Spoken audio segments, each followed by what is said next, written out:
तो ये बीच बीच में थोड़ा सा नेटवर्क इशू आ रहा है यार, इसके कारण ठीक से क्लास नहीं हो पा रही है। इसके इसके पहले वाला मैं जो बता रहा था, डिस्कस किया था, समझ में आ रहा था क्या?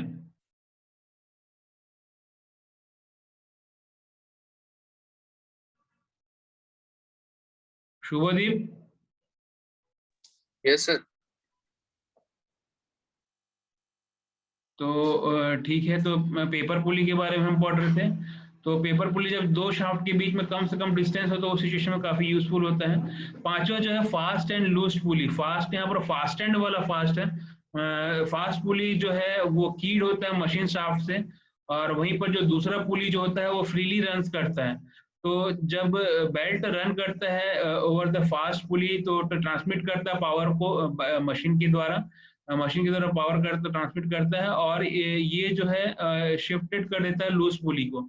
मतलब फास्ट पुली को जब रोटेट कराया जाता है तो ये पावर को ट्रांसमिट करता है लूज पुली की सिचुएशन में। तो एवरेज वहां पर काफी अच्छा वेलोसिटी रेशियो गेन होता है।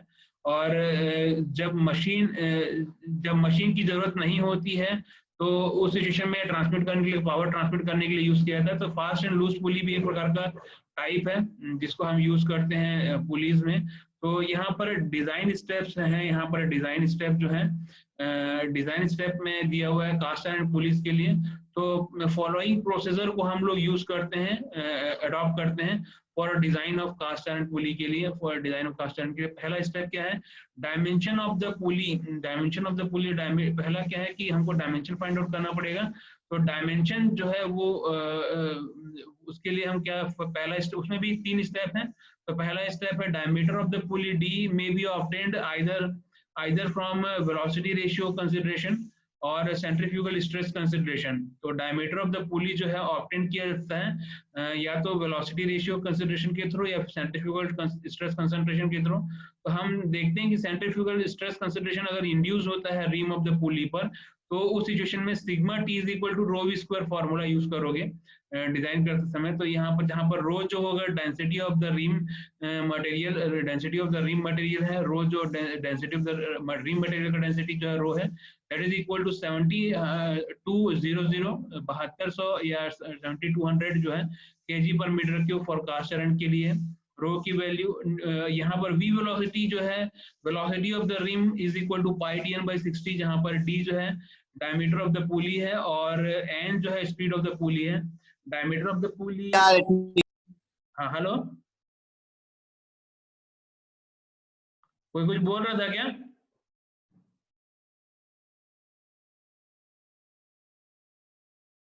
आवाज सुनाई आ रही है? शुभदीप? शुभदीप? यस सर, आ रही है सर। आवाज सुनाई दे रही है? किसी का कुछ प्रॉब्लम आया था क्या? आ रही है सर। चलो ठीक है। तो यहाँ पर v जो है वेलोसिटी ऑफ द रिम है, v वेलोसिटी को हम पाई डी एन बाई 60 से फाइंड आउट कर सकते हैं। नहीं पता सर, माइक लिस्ट कर गया हूँ। अच्छा अच्छा। तो n जो है स्पीड ऑफ द पुली है।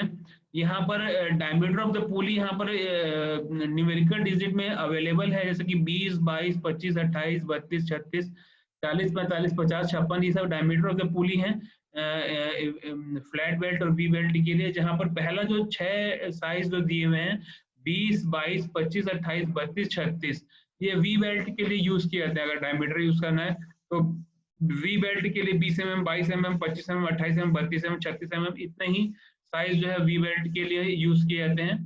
तो दूसरा स्टेप यहाँ पर क्या है कि अगर विड्थ ऑफ द बेल्ट अगर हमको पता है, अगर विड्थ ऑफ द बेल्ट पता है तो width of the belt, width of the पुली या फिर फेस ऑफ द पुली जो है बी, उसको हम 25% greater than the width of the belt लिख सकते हैं। जहाँ पर b is equal to 1.25 small b के बराबर है, जहाँ पर small b is equal to width of the belt है। कैपिटल B जो है स्मॉल b के मल्टीप्लिकेशन में है 1.25। तो यहाँ पर जो है अगर हमको विड्थ ऑफ द बेल्ट लेना है, सॉरी अगर फेस ऑफ द पुली के सिलेक्शन कर रहे हैं तो face of the pulley capital B is equal to 1.25 small b होना चाहिए, जहाँ पर width of the small b जो विड्थ ऑफ द बेल्ट है। तो इंडियन स्टैंडर्ड के अकॉर्डिंग यहाँ पर विड्थ ऑफ द पुली जो है वो फिक्स्ड है फॉर द गिवन टेबल में दिया हुआ है। Belt width in the up to 125 के लिए कितना, अगर का बेल्ट अगर हम यूज कर रहे हैं 125 के लिए, तो विड्थ ऑफ द पुली जो है greater than the belt by the 13 होना चाहिए। और अगर 125 से लेकर के 250 तक की यूज कर रहे हैं तो 25 होना चाहिए। 250 से लेकर 375 यूज कर 38 होना चाहिए विड्थ ऑफ द पुली। और 475 से लेकर 500 होना चाहिए तो 50 होना चाहिए, यूज होना चाहिए। तो फॉलोइंग यहाँ पर जो width of the flat cast iron और माइल्ड स्टील पुली जो है में यहाँ पर दिया हुआ है। Width of the flat cast iron belt pulley, flat cast iron pulley के लिए विड्थ जो दी हुई है यहाँ पर 16, 20, 25, 32 ये डेटा बुक में सारी चीजें दी हुई हैं। ये आपको मैंने बुक से लिया हो तो ये आपको ये शो कर रहा था इसका, बाकी नहीं तो डेटा बुक में हम देखेंगे कि कहाँ पर ये दिया हुआ है। फ्लैट बेल्ट के उसमें न्यूमेरिकल में फ्लैट बेल्ट के सेक्शन में दिया हुआ रहेगा। तीसरा प्रोसीजर है, अगर thickness of the pulley rim जो टी लिया जा रहा है वेरी कर रहा है D/300 प्लस 2 mm से लेकर D/200 से लेकर plus 3 mm for the single belt. Single belt के लिए थिकनेस ऑफ द पुली का फॉर्मूला ये है और डबल बेल्ट के लिए D/200 प्लस 6 mm लेना पड़ेगा अगर थिकनेस हमको फाइंड आउट करना है तो थिकनेस का फॉर्मूला। तो जहां पर कैपिटल D जो है डायमीटर ऑफ द पुली है, diameter of the pulley D is in the mm। यहाँ पर दूसरा स्टेप है dimension of the arm. Dimension of the arm अगर हम जो पुली डिजाइन कर रहे थे उसके लिए dimension of the arm second step है। सेकंड स्टेप में भी तीन चार प्रोसेस है। तो जब डायमेंशन ऑफ द आर्म पूछ रहा है तो नंबर ऑफ द आर्म में be taken as 4 for the pulley diameter from 200 mm to 600 mm। तो 4 mm लिया जाएगा। नंबर ऑफ द आर्म जो होंगे वो 4 सेलेक्ट कर सकते हैं अगर पुली डायमीटर 200 से लेकर के 600 mm है। और number of the arm taken लिया जा सकता है 6 mm for diameter from 600 to 1500। अगर 600 mm से लेकर के 1500 mm डायमीटर तक का अगर डायमीटर ले रहे हैं तो उसमें नंबर ऑफ द आर्म 6 हो सकते हैं। यहाँ पर दूसरा स्टेप जो है cross section of the arm is usually elliptical होना चाहिए विद मेजर एक्सिस। जो cross section of the arm है, जो हमारा जो पुली है उसके 4 आर्म अगर यूज कर रहे हैं तो उसके जो आर्म है वो इलिप्टिकल शेप का होगा। और जो हम लोग बाइक में देख चुके हैं इलिप्टिकल सेक्शन का जो इसमें मेजर एक्सिस अगर A1 है और ये जो और अगर माइनर एक्सिस अगर B1 है तो major axis equal to twice the minor axis 2 into B1 के बराबर होगा। A1 इज इक्वल टू, तो A1 हम सेलेक्ट करेंगे तो वो A1 is equal to 2 into B1 के बराबर होना चाहिए। क्रॉस सेक्शन आर्म कैंटिलीवर के फॉर्मेशन में होता है, इसलिए अगर हम T is equal to torque transmitted use करें, R is equal to radius of the pulley use करें और small n is equal to number of the arms use करें तो tangential load per arm is equal to WT is equal to, यहाँ formula है tangential load per arm is equal to यहाँ WT tangential load is equal to torque transmitted divide by radius of pulley into n/2। तो 2T/Rn हमारा जो है tangential load है। ये दूसरा स्टेप है। Maximum bending moment of the arm जो है वो हम moment is equal to 2T/Rn into R ले सकते हैं, यानी कि 2T/N जो है फॉर्मूला होगा मैक्सिमम बेंडिंग मोमेंट का फॉर्मूला। और सेक्शन मॉडुलस Z का फॉर्मूला होगा π/32 इंटू B1 इंटू A1 का स्क्वायर, B1 का A1 का स्क्वायर। तो इस प्रकार से हम सिग्मा B या सिग्मा T जो यूज कर रहे थे इसके पहले, तो sigma T is equal to movement by Z ले सकते हैं। Cross section of the arm of the ऑप्टेंट के आर्म इज ऑप्टेंट के बराबर। और ये sigma T is equal to movement by Z होगा, जहां पर इसमें B1 A1 जो है, A1 जो मेजर एक्सिस है, B1 जो माइनर एक्सिस है और 2T/N जो टॉर्क ट्रांसमिटेड है। तो इसके अकॉर्डिंग मूवमेंट बाय Z के रेशियो से सिग्मा T को इक्वलाइज करेंगे। तो वहां से हमको या तो B1 गैदर हो सकता है या फिर A1 गैदर हो सकता है। B1 ऑब्टेन किया जा सकता है, A1 ऑब्टेन किया जा सकता है, या फिर टॉर्क ऑब्टेन करना हो तो उसके लिए फॉर्मूले यूज होंगे। अब तीसरा स्टेप जो है इसी में ही कि arm are tapered from hub to rim. Arm जो है वो टेपर्ड होना चाहिए हब से लेकर के, हब जो है सेंटर में होता है से लेकर के रिम पर, तो आर्म से टेपर होना चाहिए। और ये टेपर इज यूजुअली 1/48 टू 1/32 के रेशियो में होना चाहिए। मतलब जो आएगा जो जो जो वैल्यू आएगी उसको हम 1/48 से मल्टीप्लाई कर सकते, मतलब 1/48 का रेशियो से लेकर के 1/32 के बीच में इसका टेपर यूजुअली यूज किया जाता है। फोर्थ स्टेप जो है when the width of the pulley exceeds the diameter of the pulley, अगर तब उस सिचुएशन में क्या होगा, two rows of the arm is are provided as shown, मतलब टेबल 1 में जो दिया हुआ है उसके अकॉर्डिंग हम यूज कर सकते हैं। तो इस प्रकार से आर्म को डिजाइन किया था। थर्ड स्टेप जो है वो डायमेंशन ऑफ द हब को डिजाइन करना। इसके पहले वाला स्टेप था डायमेंशन ऑफ द आर्म, इसके पहले वाला डिजाइन था dimension of the pulley, dimension of the arm, then dimension of the hub. Dimension of the hub जो है diameter of the hub d1 अगर डायमीटर ऑफ द हब है, और terms of shaft diameter जो है shaft का diameter जो small D है तो जो कि फिक्स्ड है, तो d1 डायमीटर जो होगा हब का diameter is equal to 1.5 shaft diameter plus 25 mm का फॉर्मूला यूज किया जाएगा। तो ये diameter of the hub should not be greater than 2d 2 into small d, यानी कि 2 into स्मॉल डी जो है तुम्हारा 2 into स्मॉल डी जो है तुम्हारा शाफ्ट का डायमीटर है उसके बराबर होगा, तो ग्रेटर देन 2d से ज्यादा होगा, should not be greater than 2d से ज्यादा। डायमीटर ऑफ द हब जो होगा वो 2d से ज्यादा नहीं होना चाहिए। दूसरा स्टेप जो डायमेंशन ऑफ द हब का, length of the hub length is equal to π/2 into small D. The minimum length of the hub जो है 2/3 ऑफ b के बराबर होना चाहिए। यहाँ पर मैंने अंडरलाइन किया हूँ 2/3 into b के बराबर, but it should not be more than width of the pulley. Width of the पुली जो है b से ज्यादा नहीं होना चाहिए। तो ये तुम लोग का डिजाइन प्रोसीजर था, ये तुम लोग का ओवरऑल जो है ये डिजाइन प्रोसीजर। यहाँ पर जो है मैं आप लोग को बताना चाह रहा था कि इंट्रोडक्शन बताना चाह रहा था फ्लैट बेल्ट पुलिस के लिए, कि पुलिस के लिए डिजाइन प्रोसीजर क्या है। इसका जो न्यूमेरिकल है वो मैं आप नेक्स्ट क्लास में डिस्कस करूंगा। और एक क्वेश्चन जो है वो बच गया था तुम लोग का पिछले सप्ताह का, तो ये क्वेश्चन है इसके पिछले वाला जो तुम्हारा जो कॉन्सेप्ट था फ्लैट बेल्ट ड्राइव के लिए बेल्ट के लिए, तो ये क्वेश्चन को मैं एक्सप्लेन करना चाहूंगा। Two parallel shaft whose center lines are 4.8 meter apart and they are connected by an open belt drive. The diameter of the larger pulley is 1.5 meter and that of the smaller pulley is 1 meter. The initial tension in the belt when the stationary is 3 kilonewton. Initial tension in the belt जो है वो दिया हुआ है when the stationary, जब stationary है तो 3 kilonewton दिया हुआ है। Mass of the belt is 1.5 kg per meter length दिया हुआ है। The coefficient of the friction between the belt and the pulley is 0.3. The taking centrifugal tension into account, calculate the power transmitted when the smaller pulley rotated at 400 rpm. तो सबसे पहले जो question में हमको given है उसको data को हम यहाँ पर शॉर्ट आउट कर लेते हैं। x is equal to 4.8 metre, d1 is equal to 1 metre और इनिशियल टेंशन जो है 3 किलो न्यूटन दिया हुआ है, 3000 न्यूटन दिया हुआ है, और जो मास दिया हुआ है 1.5 kg पर मीटर दिया हुआ है। म्यू इज इक्वल टू 0.3 दिया हुआ है और n2 is equal to 400 rpm दिया हुआ है।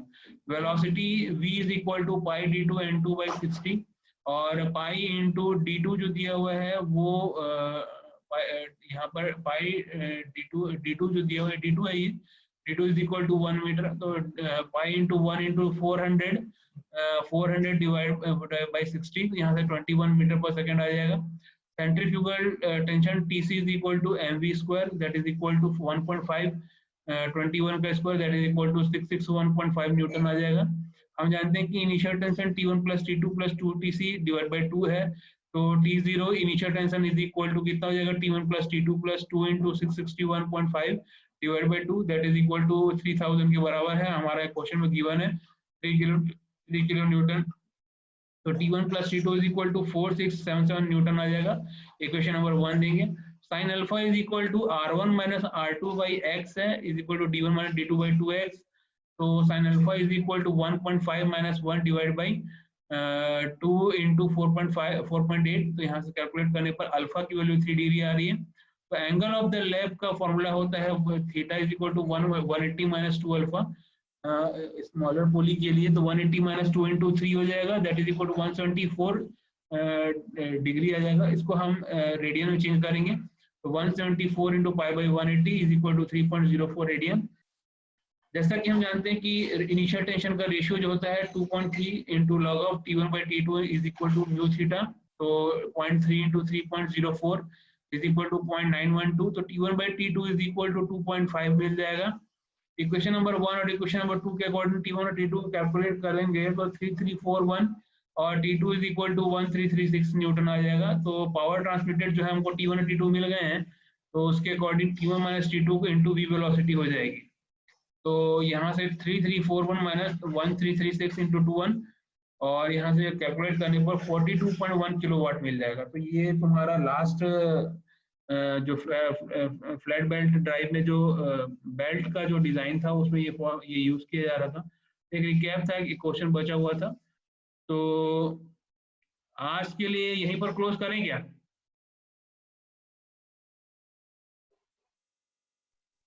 Yes sir. तो क्या है कि तुम लोग का जो ये जो बेल्ट ड्राइव का जो पुली वाला क्लास है उसका जो डिजाइन स्टेप है उसको मैं फिर से रिकैप करूंगा अच्छे से। आज उतने अच्छे से समझ में नहीं आया होगा, मुझे ऐसा लग रहा है आप लोग को। तो डिजाइन प्रोसेसर बस था, वो डिजाइन प्रोसेसर मैं आप लोग को भेज दूंगा गूगल क्लासरूम में नोट्स, तो आप लोग उससे थोड़ा पढ़ लेना तो और काफी अच्छे समझ में आएगा। तो डिजाइन प्रोसेसर के स्टेप्स थे और कुछ नहीं था जो आपको फॉलो अप करना है, dimension of arms, dimension of pulley, dimension of जो शाफ्ट है। तो आप लोग का अटेंडेंस ले लेता हूं मैं।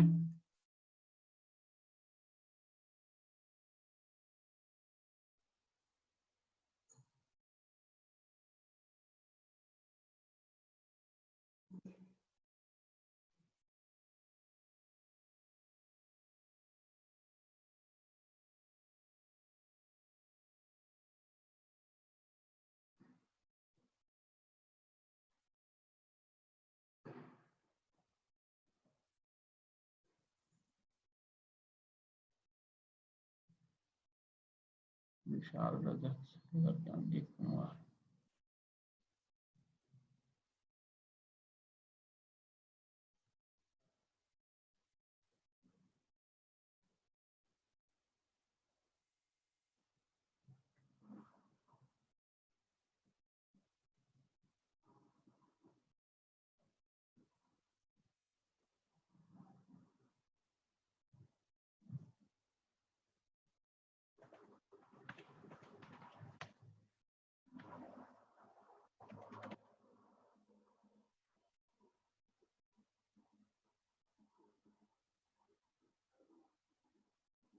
दीपक कुमार।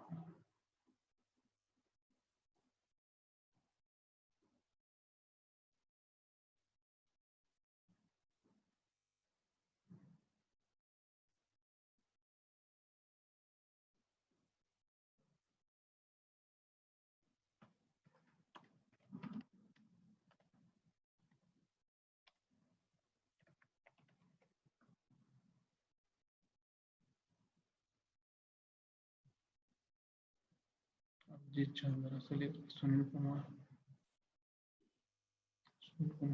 दीपक कुमार।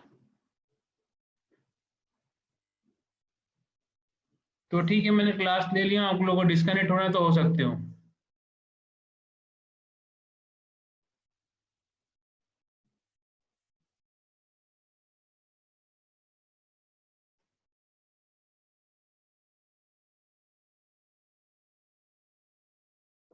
कुछ पूछना हो तो पूछ सकते हो, नहीं तो आप लोग अटेंडेंस ले लिया, आप लोग डिस्कनेक्ट होना चाहते हो तो हो सकते हो। Thank you sir. ओके।